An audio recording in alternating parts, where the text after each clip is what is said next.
What I think is fascinating is they used to always say, and you've heard this 100 times, people don't leave their job, they leave their manager. Right. Well, right now, people don't leave their job nor their manager, they leave their senior team.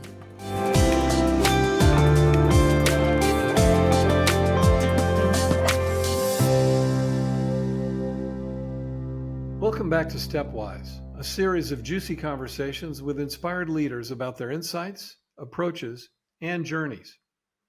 I believe that leadership matters to performance and to people. I also believe that leading best happens in today's complex and changing world when we bring our best wisdom, something that can be taught and accelerated. Today's guest, Dr. Julie Kennedy Oehlert, is someone I've known and admired for a long while. She's been a thought partner with me and a mentor in helping me better understand how love, yes, love, can be a decisive factor in leadership and culture today. Here's Julie's background. She's an emergency room nurse, in my humble opinion, some of the toughest and kindest people on the planet. She's a healthcare operator, an expert in all areas of experience in organizations, including patient, teammate, and leadership. She holds a PhD in leadership and transformation. She's an author, having released a leading textbook on leadership and transformation through love, as well as the seminal piece called What's Love Got to Do with It?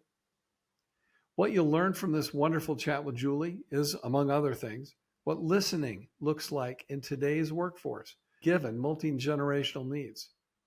You'll hear Julie make the case for love and how it can transform engagement, quality, and performance.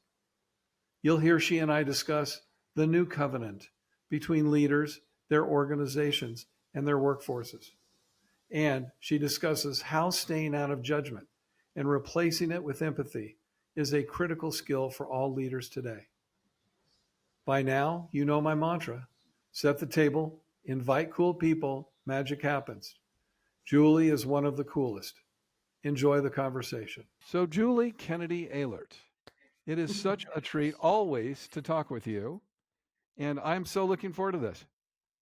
Well, and thank you for having me. I would love to just sit and talk to you all day, and as we have. But I have But I have to say that, especially during the pandemic, you're reaching out so that we could talk, and I could talk about the things that were happening as a healthcare leader during the pandemic. I am forever grateful. That was a gesture of amazing mentorship on your part. You know, we can never reach out and connect with somebody else without getting tremendous benefit back ourselves. And so I've been incredibly privileged and to have friends like you that I learn so much from. I get so much energy and so much vision from. It's fantastic. So yay us. It is how we learn. We learn from each other. That's how we learn. That's how we learn, for sure. So Julie, the reason that I really love talking with you is that you are a really astute observer of people in organizations, and you have a particularly experienced and knowledgeable view of leadership. And of course, that's my jam. I love anytime we can explore and exchange ideas on that. So, what are you noticing in your workforce today? Two things. The workforce is stressed and fearful. The only way that healthcare is going to get the kind of results that our patients and our communities deserve is through taking care of our workforce. And so the workforce is stressed. They're stressed in their home lives, and they bring that stress to work.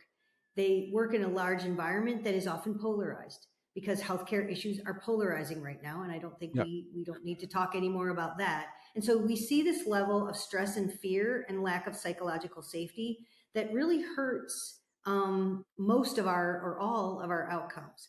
But what's really different for me coming out of the pandemic is the amount of stress and burnout that executives have. Moral distress for our team members is nothing new. And the pandemic was, acute recognition of a chronic problem to quote Dr. Mike Walder, my CEO. But executives, I see, the same amount of lack of psychological safety, burnout, tired, fearful. And that permeates down into the organization. And if your workforce is already feeling that, it kind of leads to almost a paralysis of innovation and a paralysis of how do we move forward. Julie, some cynics could say, wait a minute, the people at the top of the house are the ones that are setting the rules. What do you mean no psychological safety? What do you mean they don't feel safe? How does that square? Yeah, it's interesting to think about, isn't it? So, right now in healthcare, according to what I see, is that you have people that have the vision to want to innovate, to want to try new things. And then you have people who are like, we have to keep the lights on.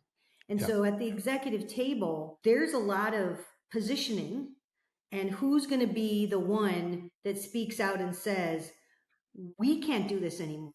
We have to try something new. It's going to be scary. It's probably risky. There's no solid return on investment for it, but there is innovation possibilities. Yeah. And so that leads to a really interesting dynamic. And of course, I sit in the more innovation seat, right? I'm a Yeah. disruptor. Yeah. And I always say to people, if somebody's going to disrupt, especially in this environment, it may as well be you. You may as well say it, but there is risk in that. So I think Yeah. that the psychological safety issues, especially around change, is very, very dicey right now, from the executives and the board all the way down to the team members. Because people at the executive level and board see some taking risks in some case, maybe existentially, like if we screw this up, we could cease to Mhm. exist or we could be severely Yeah. hampered in our ability to serve our patients. Yep. Exactly. So, Julie, what are the best leaders doing to take care of themselves and take care of their workforce and allow some modicum of safety so that we can try a few new approaches every once in a while? I would give my perspective, which is that you need to be with your people and you need to listen. We are not in this alone. I have in my healthcare organization 15,000 innovators that work all throughout my organization. That's my Mm, entire organization. mm, And if I listen to them and I try to understand what they're trying to tell me, I'm more connected to them. I get re energized and I don't feel like I'm alone in mm. making these really hard decisions. So I think right now, great leaders are with their people, they're listening, they are considering. And the other thing I think Mm. that leaders are doing right now to keep themselves at their very best is that they're taking good care of themselves. I have seen more leaders now that are more thoughtful about their own well-being and wellness than ever before. It used to Wow. be kind of that badge of courage, right? I'll Yeah. just work myself to death and leave like a bleeding, leave the blood behind as I Sleep leave under my work. And desk. Yeah. Oh, yeah. yeah, yeah, Oh, yeah. yeah. And the more emails I send at 1:30, the more powerful people think I am. But I think that has really gone away as Mm. people have really realized that they can't lead in this really challenging time unless they're taking care of them. It seems to me like a bottom up change. Like our workforce is saying, I need better sense of my life. I'm not going to grind it out and sleep under my desk. I'm going to give you everything I've got while I'm there. Make it okay for me to do that. And we've learned. Some of us have learned from, the expression, and they're not wrong. And Yeah. they're not wrong. And they can teach us. What I think is fascinating is they used to always say, and you've heard this 100 times, people don't leave their job, they leave their manager. Right. Well, right now, people don't leave their job nor their manager, they leave their senior team. We have seen that Interesting. engagement is much more connected to the executive brand and presence than it is to the manager these days. And I actually Wow. think that's challenging and I think it's refreshing because the executives can set the purpose, Yep. they can set the tone, they can live the values. It's good for us, it's good for our team to see, and it is a better cultural ideal for the leaders to know that it's me, right? It's Wow. me that's setting this tone. So I've seen that. And the other thing that I would say is fascinating that I've seen is that people don't just do work and home. They're all of our new team members are like, I want home and work to be kind of mixed in together. It's Give me it's an kind of example of interesting. that. What does that look like? When I'm at home, I want to be home, but I also might want to work from home, and I might want to work part days and go to work and do things I like. Mm. And I might want to have a workplace that is soothing to me. I want a tranquility room at work. I like my workout space at home. I want you to at work to give me healthy food. I don't want to eat crappy food at work. I don't eat crappy food at home. So it's really become very interesting, the new workforce, and I think it's good for us. So I will say that I think it's good for us that we are challenged to provide a better workforce that's more like what people would want at home. It seems like this push for greater humanity causes leaders to kind of rethink how they approach their task. You gave an example a minute ago where the best leaders are the ones that are in touch with, that are connected with, that are listening to, as opposed to top down and Yeah. power over. It is really power with. What are some of the implications of a partnering kind of paradigm, a power with paradigm that traditional leadership hasn't figured out yet? Well, I think that's where innovation and disruption is going to live. A lot of executives in healthcare have done leadership in healthcare a long time, and they struggle to see it in a new way. Get yourself a millennial or a Gen Z advisor. They're very quick to tell you how you can ramp up your recruitment, your retention, your technology for better patient experiences. So those gaps in all the different generations that are in healthcare, we are better served by listening to them and letting them be the innovators and freeing them up so that they can help us be disruptive. A couple of points. One, in a dynamically changing industry, if you don't have a reverse mentor relationship with somebody, A, shame on you, and B, go get one. Yep. Stop making excuses and stop complaining about what different generations don't have that looks familiar to I you. agree. Start learning from them. They want to be stakeholders. They don't really want to be employees. They want to be stakeholders. And if they're engaged and want to be stakeholders, we should invite them in. Yeah. We should invite them in. Yeah. So what's it look like to invite somebody in? How do you develop that kind of partnering relationship with somebody who admittedly may be new to the workforce? This might be their first job. Should we think about that? How do we develop that sense of partnering with all members of our workforce? So the first thing that is, we have to embrace social media. I love social media. It is the most rawest form of feedback you'll ever get. It's unfiltered. It's not a structured survey. I love it. And so we encourage, when our new employees, their first day, we put them on our social media platforms. We say, get on our Facebook pages, get on our LinkedIn, get on our news channel, and talk to us. And so then I have people that monitor that. So I think social media is a venue. I also am a big fan of crowdsourcing. We just redid our values. Coming out of the pandemic, we wanted to see what behaviors best exemplified our values. Well, I can't tell people that, but I asked our team members, and over 6,000 of our team members voted 73,000 times on what behaviors they wanted to see in their environment every day. And so now I have these behaviors that half my entire workforce said, I believe in these. That's magical. And then the other thing I think is intentional work on psychological safety.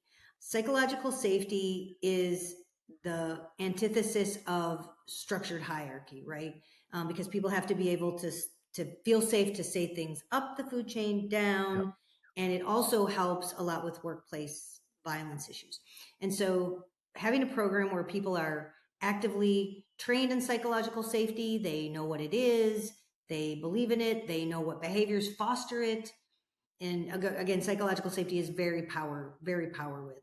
I think those are the things that you can do to start listening. The other thing I would say is that you have to listen multidimensionally. And so how many ways can you listen? Let me count the ways.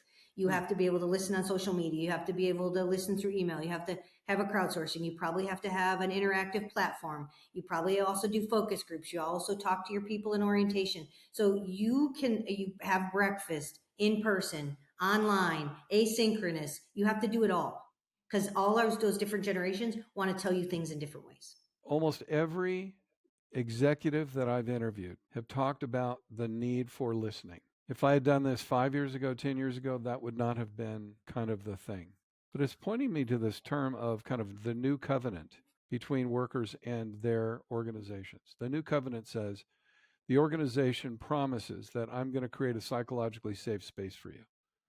The new covenant says I'm going to honor and respect you as a whole human being with needs inside and outside these walls. You know, when you think about this notion of the changing relationship, I call it covenant, between or agreements between the workplace and the workforce, anything else come to mind? What does it take to create this new relationship? So I mean, what you just said speaks to me. I believe it's our way forward. That space is where innovation and disruption is going to live. But I also think there's a place in this conversation for love.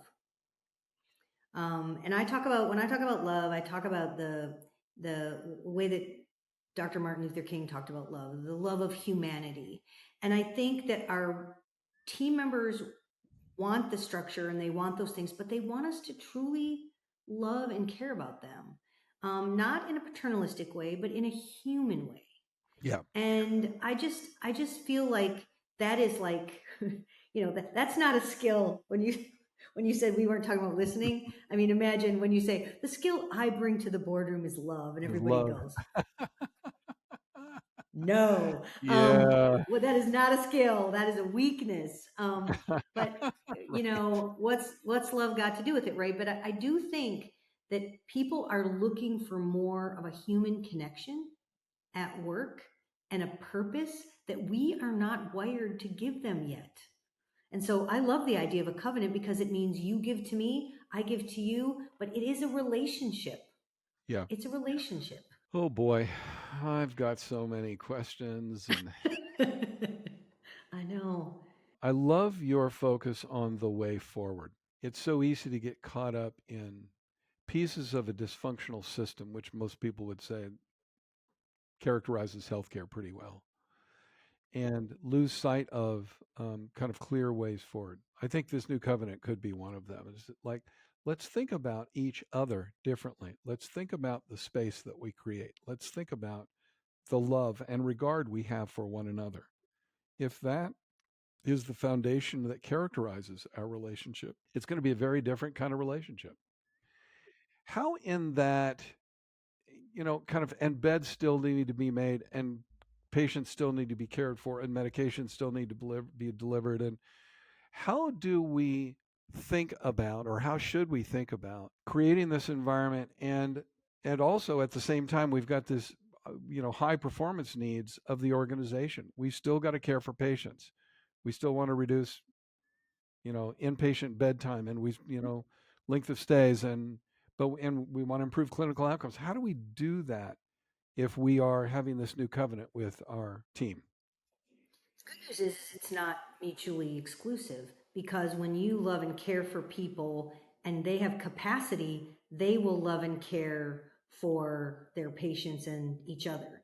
And so the more that and I think this is a little struggle that we're having, but how well you take care of your team is how well they're going to take care of patients. Now, beds have to be made, and if I love my patient and you've loved me, I'm going to make sure that bed is perfect and on time, and that patient has a nice dry place and the patient is warm, and I'm going to take care of quality because quality is love, right? Keeping someone safe Yeah. is a manifestation of a love in a relationship. And so I think that they are actually the path versus something that's mutually exclusive. But can our brains wrap around that so that we know that investing in our team members is really investing in all of our other outcomes? And by the way, there is data to support that that is the case. So that purpose and love, and I think we also have to add purpose in there, Yes. because when people are ignited by their purpose, I don't need to watch them over their shoulder or hold them accountable, because they are accountable themselves, because they wouldn't do it any other way, because they love their patients, their profession, each other. I'm a new supervisor, come from with a clinical background. How do you help me understand navigating this balance between love and regard and safe space and that performance? Because there are at times there are tensions between the two. If I'm really caring for patients, it may cause me to work longer, harder. But how do you help me learn to navigate that balance between the environment, my workforce, the needs of the organization, the needs of the patient, all of that. I think it comes back to what we started talking about. It comes back to leadership development. Hmm. It comes back to developing purpose-driven leaders who can prioritize and jealously guard their hearts and the minds of their people so that they don't have them do things that aren't connected to purpose. Everything we want our clinical team to do is connected to purpose and values. We just don't often take the time to make that connection clear. And that's where we get burnout. Leaders go first. Leaders develop themselves. We can't Yep. be quiet and present or we can't expect others to be if we aren't. We Yep. can't be generative. We can't be respectful. Or that's Yeah. what we've got to lead and demonstrate. So there is enough scholarly work that shows us the impact of great, loving leadership on hard outcomes. So it's all there. We might not want to see it, but they'll know it when they've turned over their entire staff, which costs so much money, recruitment and retention, and they've turned over their executives, and nobody wants to work in a place that's not purpose driven and connected to purpose because healthcare is really hard. So we don't have to tell them. They're just going to figure it out. You are a deeply caring human being. What are the values that have you show up that way? It's an interesting question, and I think everyone should ask that because it will help them slot into what work they should be doing. I really have a true love of humanity, all humans. Actually all life. I mean, as you know, I also love the pollinators, and I also love the butterflies, and I love everything. So I have a true love of humanity, and that love of humanity draws me to a place that needs humanity and that is bereft sometimes of that humanity, which is healthcare. Yeah. So, so I think it was the right place for me to go. I think sometimes as an executive who loves humanity, that sometimes that has a different perception for people. But again, that's for me to grow through. But yeah, so I really value humanity, and just FYI as a reminder is I was an emergency trauma nurse before this. And you know what they say about the emergency room, it's where you love the unlovable. And so I spent most of my career in emergency medicine, where the day-to-day, what you see in the emergency room day-to-day can just about break your heart unless you truly love and want that to be better for someone. It's amazing. Julie, you have a very, very busy life. It's always been that way. Pandemic was nuts, off the hook nuts, but yeah. What are the life hacks that you've adopted? Oh, that's such an interesting question. I want to ask you that back. I want to ask everyone that question.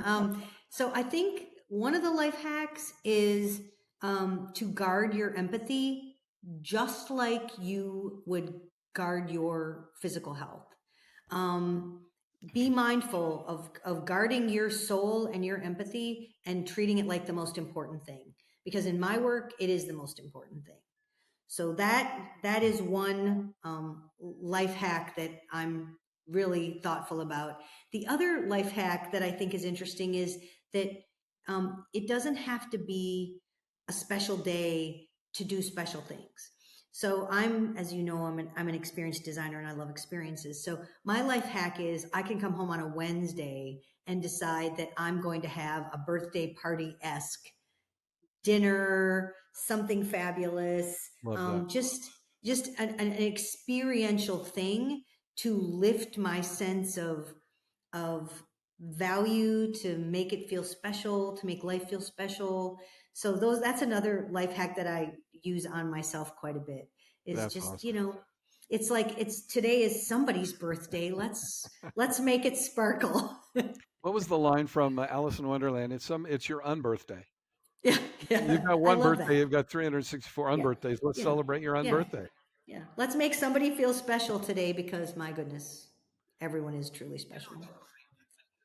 It's never inappropriate. It's never unwelcomed, I don't think, to bring energy into somebody's life. And I think about this a lot because of my station in life. Are you remembered and are you known as the energy giver, the person that brings life and vitality and possibility into a room, or not? Because we have that opportunity every single day. Yeah. Yeah. And to make a memory for someone, Make a memory. or Absolutely. to, yeah, or to empathize with someone who people have judged. I mean, one of the ways that I try to stay really connected to my value of loving humanity is to really stay out of judgment and have gratitude. Oh boy. Stay out of judgment and have gratitude. How do I honor you? I stay out of judgment. I listen to you openly and deeply. And I hear you and really work to understand where my own work, my fear, my biases, my filters are a little cloudy sometimes, is getting in the way of me really knowing you and seeing you for who you are. Yep. Huge. That's huge. Yeah. And staying out of judgment has the element of that when people say to me, well, I would have never done that. That Yeah. is my signal that I can teach them because they don't even know they're in judgment right now. But they've already made me an other. They've made me an other by saying, I would have never made that choice. And Right. then we have an opportunity to say, but you weren't me, but you weren't them. And that people make decisions for all sorts of crazy reasons because we're human. Yep. And so instead of saying, I would never do that, think about how could I help them right now? It just occurred to me one of my life hacks is this commonality. I'm Mm. trying to find. I don't play in the poles. In the polarities. I play kind of right down the middle. Like, wait a minute. Let's start with what you and I can agree on, and I can begin conversation. So one of my life hacks is having wonderful conversations, getting to know people by focusing on what makes us great, what makes us and what we agree on. So let's start there. I'm realizing, and this is based on my own work and my own where I get tripped up. For me, a life hack is to continue to understand and explore my fears and stay out of that, stay out of fear-based, fear-driven behavior, and focus instead on what I'm really committed to. I'm really committed to people being great. I'm really committed to the wonderful relatedness between people, all that kind of stuff.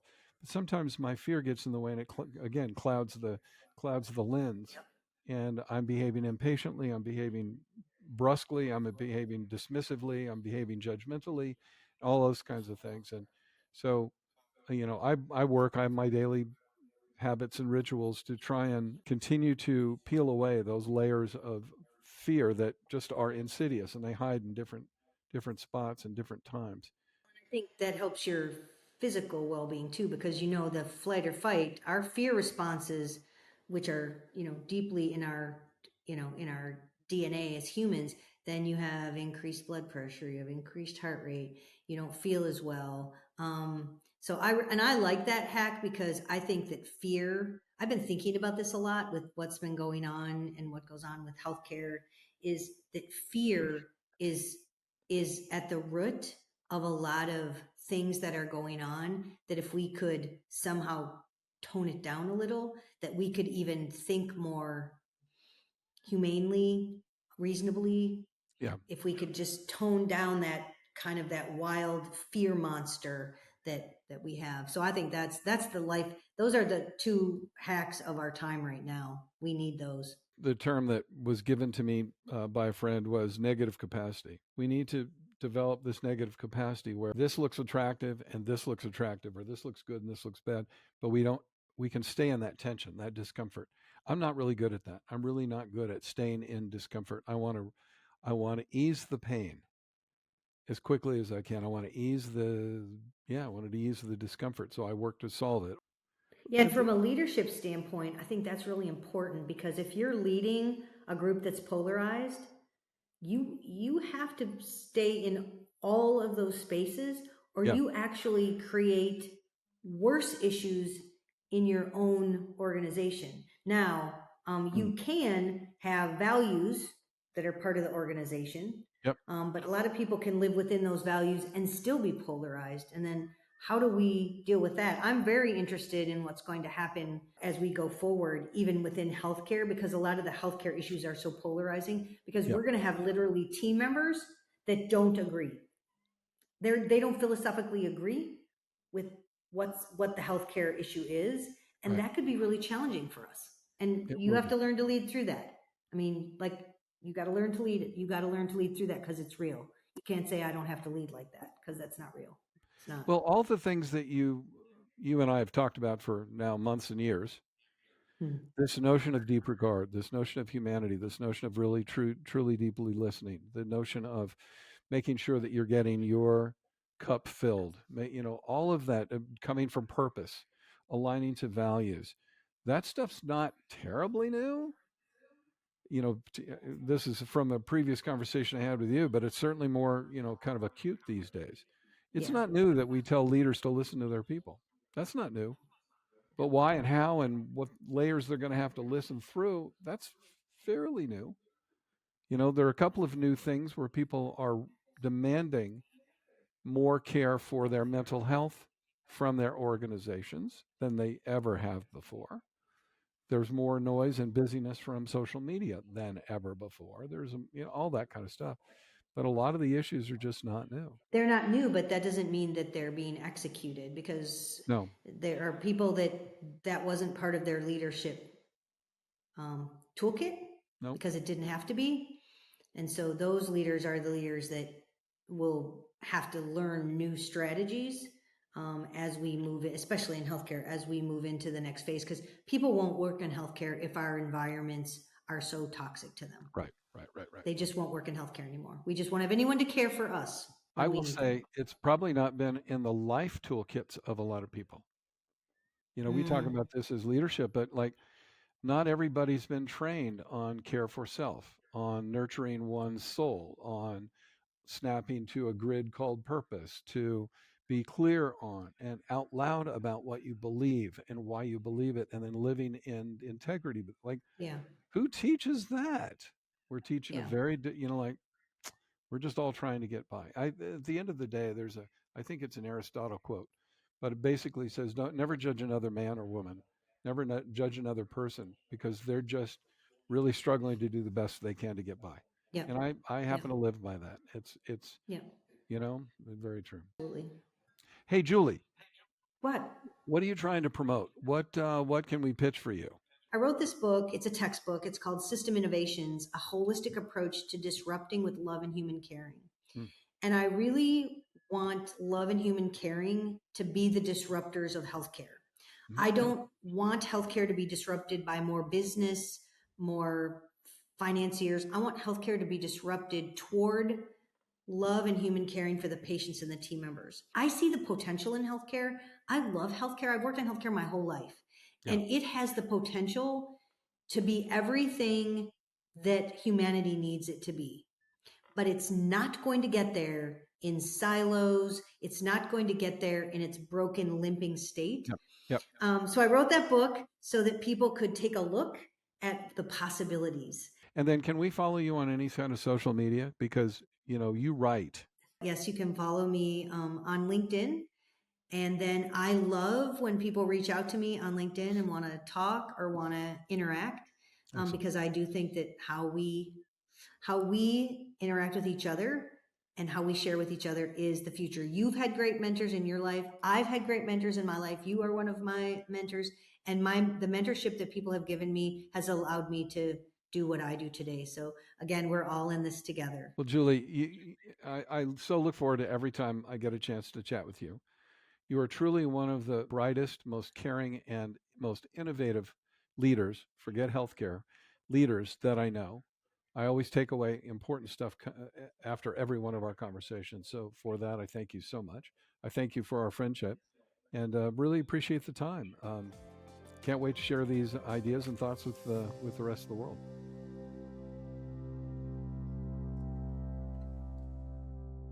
That was a great conversation with a very special and unique leader, an out of the box thinker that puts care for employees and patients at the center of every consideration as the only way to get superior performance. Julie's caring, creative, and capable. She knows how to get stuff done, but more than that, everything she touches is memorable and golden. Check out Julie's work on LinkedIn and Instagram. You'll gain greatly, as I always have. Set the table, invite cool people, magic happens. Thanks to Julie Kennedy Oehlert for this incredible masterclass. Until next time, leaders, step wise. Thank you for listening to Stepwise. Stepwise is brought to you by Dr. Foster Mobley. Edited and promoted by Zetist. You can listen to more episodes wherever you stream podcasts. Find out more at fostermobleymt.com or follow us on social media at Foster Mobley. That's FOSTERMOBLEY. We look forward to having an inspiring conversation with you soon.